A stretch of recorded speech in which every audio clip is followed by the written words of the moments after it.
समुंदर का फोड़ा। आज वो कैनूर बना हुआ था, लेकिन अब वो समुंदर का फोड़ा नहीं कहलाता था। उसके मुख्तलिफ नाम थे। नौजवानों में वो लड़कियों के जजीरे के नाम से मशहूर था। वैसे सरकारी कागजात पर वो समुंदर का फोड़ा ही लिखा जाता है। अंग्रेजों ने उसे यही नाम दिया था। वो बंदरगाह से 4 मील के फासले पर वाक़ था। 1877 ईस्वी से पहले उसका नाम समुंदर का फोड़ा भी नहीं था। उस वक्त शायद उसका कोई नाम ही नहीं था। हो सकता है कि वैरान जजीरे के नाम से उसे याद किया जाता रहा हो। 1877 ईस्वी में अंग्रेजों ने उस पर बहरी फौज की एक छोटी सी चौकी कैम की और वो जजीरा आहिस्ता आहिस्ता आबाद हो गया। फिर ठीक 10 साल बाद 1887 ईस्वी में एक रात वो यक बयक तहनशी हो गया। बहुत थोड़े आदमी अपनी जानें बचा सके, लेकिन उसमें उनके इरादे को दखल नहीं था। सैकड़ों लाशें बड़ी बड़ी लहरों के साथ शहरी साहिल से आ लगी थीं। इन लाशों में कुछ बेहोश आदमी भी थे, जिनकी जानें पर वक्त तिब्बी इमदाद की बिना पर बच गई थीं। उस जजीरे का अड्डा 19वीं सदी की सबसे बड़ी ट्रेजेडी थी। इसका मातम अरसे तक होता रहा। फिर आहिस्ता आहिस्ता लोग भूल ही गए कि वहाँ कभी कोई जजीरा भी था।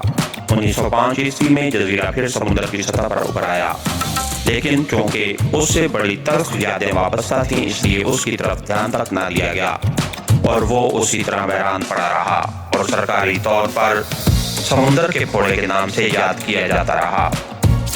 10-15 साल बाद उसकी हैत ही बदल गई। पहले वो रेत का एक बहुत बड़ा तोदा मालूम होता था, मगर अब उस पर हरियाली नजर आने लगी थी। खासी जरखेज जमीन मालूम होती थी, लेकिन वो वीरान ही रहा। अक्सर माहीगीर वहाँ शब बसी कर दिया करते थे। फिर आहिस्ता आहिस्ता वो एक तफरीगाह में तब्दील होता गया। लोग वहाँ पिकनिक के लिए जाने लगे।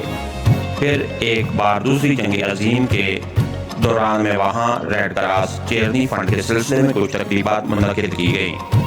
उसी दिन से समुंदर का फोड़ा एक बेहतरीन तफरीगाह करार दे दिया गया। शहर की सालाना कौमी नुमाइश के लिए उसे मुंतखब कर दिया गया। लिहाजा आज भी वो जजीरा रोशनियों का जंगल मालूम हो रहा था। शहर से यहाँ तक बेशुमार लांचें और बादबानी किश्तियाँ चल रही थीं। पहले तो नुमाइश के मुंतज़मीन के दरमियान कुछ इख्तिलाफ राय हो गया था। कुछ लोगों का कहना था कि यहाँ इस वीराने में तिजारती नुक्ते नज़र से नुकसान ही होगा, मगर उनका ये ख्याल गलत निकला, क्योंकि पहले ही दिन वहाँ इतना इत्तेहाम हो गया कि मुंतज़मीन के हाथ पैर फूल गए। 10 साल के वीरान जजीरे पर रंगो नूर का तूफान सा आ गया था। शायद ही कोई ऐसा दरख्त बाकी रहा हो जिस पर रंगीन बरकी कह के नजर आते हों। माइक्रोफोन फिजा में मौसीकी मुंतशिर कर रहा था और जमीन पर हुस्न की मूर्तें मुताहरिक नजर आ रही थीं, और ये उस वक्त सचमुच लड़कियों का जजीरा मालूम हो रहा था। तमाशाइयों का दिमाग इतना बड़ा हुआ था जैसे उन्हें ये रात यहीं गुजारनी हो, कोई भी जल्दी में नहीं मालूम होता था। आज नुमाइश का पहला ही दिन था, मगर इमरान वहाँ तफरीह की गर्ज से नहीं गया था। इन दिनों उसके पास एक केस था। हालांकि केस की नोयत ऐसी नहीं थी जिसका ताल्लुक X2 या उसके महकमे से होता, मगर इमरान उसमें दिलचस्पी ले रहा था। ये एक गुमनाम लड़की के कत्ल का केस था, जिसकी लाश शहर के एक सड़क पर पाई गई थी। लड़की गुमनाम ही साबित हुई थी, क्योंकि उसकी लाश की शनाख्त नहीं हो सकी थी, मगर केस पुरअसरार था। और इसरारियों के जिस शाम को शहर के एक बड़े आदमी के मैनेजर की लड़की के अगवा की रिपोर्ट दर्ज कराई गई, उस रात को लाश भी मिली। महुविया लड़की के हुलिये शनाख्त में उसका एक जख्मी कार्ड भी शामिल था, जिस पर पट्टी चढ़ी हुई थी। लाश के दाहिने पैर पर भी वैसी ही पट्टी पाई गई। सीने में खंजर का जख्म था। चेहरे की शनाख्त मुश्किल थी, क्योंकि वो किसी ट्रक या कार के पहियों के नीचे आकर बुरी तरह कुचला गया। लेकिन अगर उसके जिस्म पर वही लिबास था जो महुविया लड़की के जिस्म पर बयान किया जाता था। लड़की के बाप ने लाश शनाख्त कर दी, लेकिन माँ ने नहीं तस्लीम किया कि ये उसकी लड़की ही की लाश है। उसने महकमे सुराग रसानी के सुपरिटेंडेंट को अपनी लड़की राबिया की एक खास पहचान बताई, जो उसके बाप को भी मालूम नहीं थी। फिर कैप्टन फयाज भी मुतमईन हो गया कि ये महुविया लड़की की लाश नहीं है। अब कैप्टन फयाज ने उसके बाप को पकड़ा, जो उसे महुविया ही की लाश समझने पर मुज़िर था। बड़ी रद्दो-कदह के बाद बाप रो पड़ा और उसने बताया कि उसे भी यकीन नहीं है कि उसकी लड़की ही की लाश है, लेकिन वो चाहता है कि बात वहीं खत्म हो जाए, बदनामी के इस धब्बे को मौत ही मिटा डाले। फिर वो लाश किसकी थी और उसे महुविया लड़की साबित करने की कोशिश क्यों की गई थी, ये एक उलझा हुआ सवाल था जिसका जवाब किसी के पास नहीं था। कैप्टन फयाज महुविया के बाप से कुछ मालूम न कर सका। इमरान इस केस में दिलचस्पी ले रहा था और हकीकतन ये उलझा हुआ ही उसकी दिलचस्पी का बायस हो सकता था, वरना अगर कोई सीधा साधा कत्ल का केस होता तो वो शायद उसकी तरफ तवज्जो भी न देता, क्योंकि उस केस की तफ्तीश और उसके फराइज से कोई ताल्लुक नहीं था। वो यहाँ इसलिए आया था कि कम अज कम मुगविया के बाप ही पर एक नजर डाले। यहाँ उससे गुफ्तगू करने का मौका भी मिल सकता था, क्योंकि वो भी नुमाइश के मुंतजमीन में से था, मगर यह भी इत्तेफाकी था कि वो ना मिल सका। इमरान को इतना ही मालूम हुआ कि वो कुछ देर कबल वहाँ मौजूद तो था, लेकिन किसी जरूरत के तहत शहर वापस चला गया। इमरान मुंतजमीन के ऑफिस से निकलकर एक जगमगाती हुई रोश पर आ गया, जहाँ जगह जगह खुशनुमा पौधों की कतारों के दरमियान रोशनी बनाई गई थी। इमरान ने इस तरह पलकें झपकाकर आपने दीदे नचाए जैसे वो सचमुच पलू हों और उसे कोई रोशनी के उस तूफान में जबरदस्ती छोड़ गया हो। हालांकि यहाँ उस वक्त उस किस्म की एक्टिंग की जरूरत नहीं थी, मगर इमरान आदतन सचमुच अहमक होता चला जा रहा था। औरतों और मर्दों के गोल के खोल उसके करीब से गुजर रहे थे और इमरान के चेहरे पर बरसने वाली हमाकत कुछ और ज्यादा बढ़ गई थी। उसे दूसरी तरफ जाने के लिए तकरीबन 3 मिनट तक खड़ा रहना पड़ा, क्योंकि अभी तक उस रोज से गुजरने वालों के दरमियान इतना फासला नहीं दिखाई दिया था जिससे गुजरकर वो दूसरी रोज तक पहुंच सकता। अचानक 2 लड़कियां उसकी तरफ मुड़ी और दफ्तर वाली रोश पर आ गईं। इमरान समझा था कि वो उसके करीब से गुजरकर शायद ऑफिस में जाएंगी, लेकिन वो दोनों उसके सामने रुक गईं। क्यों? यही हजरत है ना, एक ने दूसरी से कहा। शायद यही थे, दूसरी बोली। नहीं, 100% यही थे। आए, इमरान आखिर खाड़कर बोला, मैं था नहीं बल्कि हूँ। तुमने पिछले साल मुझे गाली दी थी, पहली लड़की बोली। आपको गलतफहमी हुई है, वो मेरे बड़े भाई साहब रहे होंगे, मेरी ही जैसी सूरत शक्ल वाले हैं। खैर, अब आप क्या चाहती हैं? बात तो साल भर पहले की है, कहीं इत्मीनान से बैठकर बातें होंगी। जवाब मिला कैफे रोनेक में। क्यों? उसने दूसरी लड़की की तरफ देखा और सर हिलाकर बोली, ठीक है तो चलिए। इमरान लापरवाही से बोला। नहीं, उन्होंने गाली नहीं दी होगी, दूसरी लड़की ने पहले से कहा। ये तो बड़े अच्छे आदमी मालूम होते हैं। जी हाँ, मुझे गाली आती ही नहीं, सिर्फ एक जानता हूँ वो क्या है, हरामजादा। और ये भी भूल गया, क्या कहते हैं उसे? लाहौल वाला नहीं याद आएगा, हरामजादा। इमरान के चेहरे पर हमाकत आमेज संजीदगी थी, उलझन के आसार थे, बिल्कुल ऐसे ही जैसे वो दाश्त पर जोर देते वक्त पैदा होते हैं। लड़कियों ने हैरत से एक दूसरे की तरफ देखा और फिर बेसाख्ता मुस्कुरा पड़ी। आंखों ही आंखों में कुछ इशारे हुए और पहली बोली, तो चलिए ना वहीं गुफ्तगू होगी। इमरान चल पड़ा। उसकी चाल भी बड़ी बेढंगी नजर आ रही थी, लेकिन अब लड़कियां भी संजीदा हो गई थीं। वो कैफे रोनेक में आए। नुमाइश में शायद यही सबसे ज्यादा शानदार कैफे था, वरना वो लड़कियां उसी का नाम क्यों देती?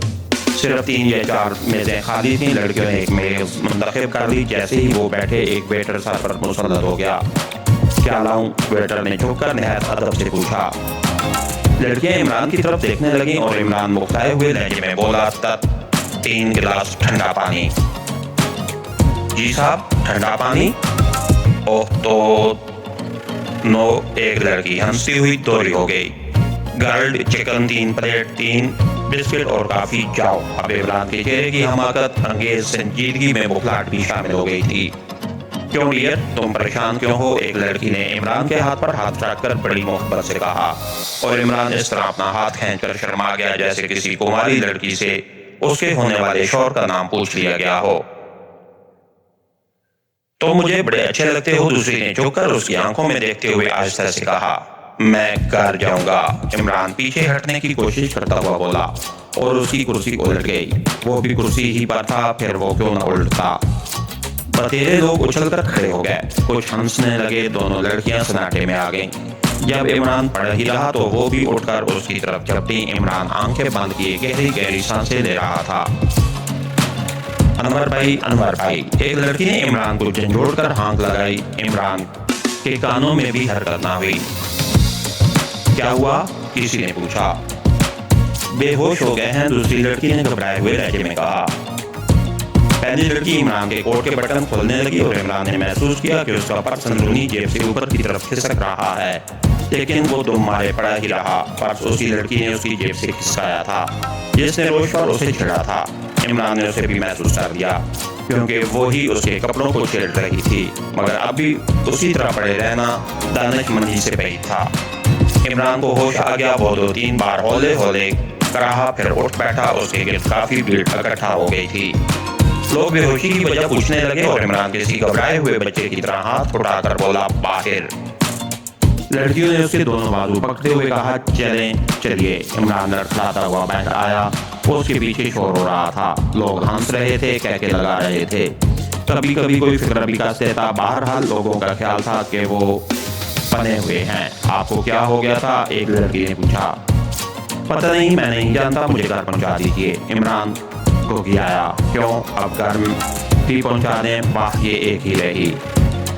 खुदा के लिए, वरना मैं लॉन्च से समुद्र में गिरकर, अरे बाप रे, ऐसा मालूम हुआ जैसे इमरान सचमुच समुद्र में गिरकर डूब रहा हो।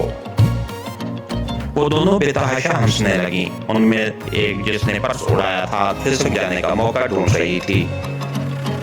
ये दौरा जब भी पड़ता है 1-1 घंटे के बाद पड़ता ही चला जाता है। खुदा के लिए मुझे घर पहुंचा दीजिए, जो मुआवजा चाहिए ले लीजिए, 1000, 2000, 5। हाय हाय, क्यों उल्लू बनाते हो? मैं कोई मुफलिस आदमी नहीं हूँ। एक बहुत बड़ी इमारत में तनहा रहता हूँ, लाखों का मालिक हूँ। दूसरे घर वाले सब अल्लाह को प्यारे हो गए। एक दिन मैं भी मर जाऊंगा। नहीं, तुम जिंदा रहोगे डार्लिंग। दूसरी उसका बाजू थपथपा कर बोली, आए डार्लिंग, मैं क्या सुन रहा हूँ? डार्लिंग। इमरान लफ्ज डार्लिंग इस तरह मजे ले लेकर दोहराता रहा जैसे ये लफ्ज जिंदगी में पहली बार उसके लिए इस्तेमाल किया गया हो। फिर वो एक तवील सांस लेकर गुलूकीर आवाज में बोला, तुम लोग बड़ी अच्छी हो, मुझे आज किसी ने भी डार्लिंग नहीं कहा। बचपन में मेरे माँ बाप बिल्कुल मर गए थे। बिल्कुल क्या, बस मर गए थे। फिर आज तक किसी ने भी मुझसे प्यार मोहब्बत से बातें नहीं की। लड़कियों ने एक दूसरे की तरफ मैंने खेज नजरों से देखा और फिर वो लड़की बोली जिसने पर्स उड़ाया था, ये तुम्हें घर पहुंचा देगी, मुझे एक जरूरी काम याद आ गया है। नहीं, तुम भी चलो चलो, वरना मैं यहीं किसी पत्थर से अपना सर टकरा दूंगा। इमरान ने कुछ इस तरह हुलवापाड़ा मचाने के से अंदाज जाहिर किए कि दोनों लड़कियां बुखला गईं। अच्छा, चुप रहो, हम चलते हैं, तुम्हारे पास कार है? पर्स उड़ाने वाली ने पूछा। 1 नहीं 3 है। तुम सो हमें कार से शादाब नगर भिजवा दोगे? बिल्कुल बिल्कुल, दोनों को अलग अलग कारों से, परवाह न करो। इमरान सर हिलाकर बोला। फिर दोनों लड़कियां इमरान को छेड़ने लगीं और इमरान शर्माता और लज्जाता हुआ नुमाइश के इहाते से बाहर निकला। अब वो साहिल की तरफ जा रहे थे जो एक फरलांग से ज्यादा फासले पर नहीं था। यहाँ बहुत ज्यादा भीड़ थी, खसूसन उस हिस्से में जहाँ लॉन्च रुकते थे। उन्हें बदिक तमाम एक लॉन्च में जगह मिल सकी। इसके साथ ही हमारे आज के एपिसोड का इख्तिताम हुआ। कहानी का चैनल को लाइक कीजिए, सब्सक्राइब कीजिए और शेयर कीजिए ताकि हर आने वाली नई वीडियो आप तक बर वक्त पहुंच सके। शुक्रिया।